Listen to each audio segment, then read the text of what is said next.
जो what we have decided, जो हमने उदयपुर में डिसाइड किया, वो कांग्रेस पार्टी का एक कमिटमेंट है, तो I expect that commitment will be maintained. Rahul Gandhi का ये बयान भारत जोड़ो यात्रा के दौरान सामने आया था। अपने बयान में वो साफ कहते नजर आ रहे हैं कि उदयपुर के चिंतन शिविर में हमने जो कहा था उस पर हम अभी भी अडिग हैं। ये बयान उन्होंने कांग्रेस में वन मैन वन पोस्ट को लेकर दिया था।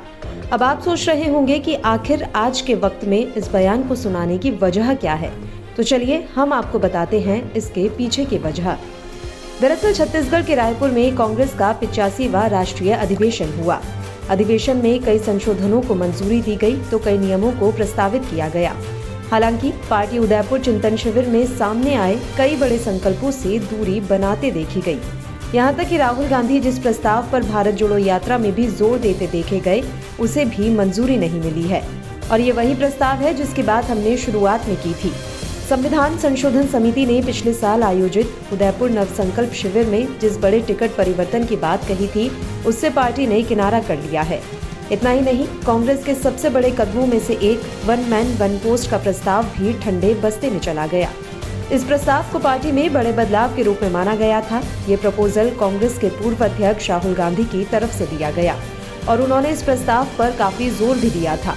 राहुल ने केरल में भारत जोड़ो यात्रा के दौरान कहा था कि पार्टी एक व्यक्ति एक पद का पालन करेगी। उदयपुर में हमने जो तय किया था वो कांग्रेस की प्रतिबद्धता है और मुझे उम्मीद है कि ये प्रतिबद्धता बनी रहेगी। अब फैक्ट ये है कि संशोधन समिति ने कांग्रेस की इस महत्वपूर्ण प्रतिबद्धता से दूरी बनाने का फैसला कर लिया है। दिलचस्प बात यह है कि उदयपुर चिंतन शिविर का जो दूसरा सुधार वो भी हटा दिया गया, वो है एक परिवार एक टिकट फॉर्मूला।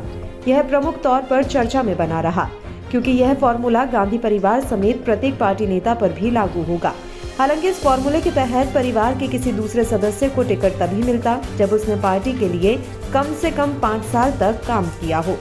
अब जब पार्टी ने इन प्रस्तावों से दूरी बनाने का फैसला लिया है तो सवाल राहुल गांधी के बयानों पर खड़े होना लाजमी है।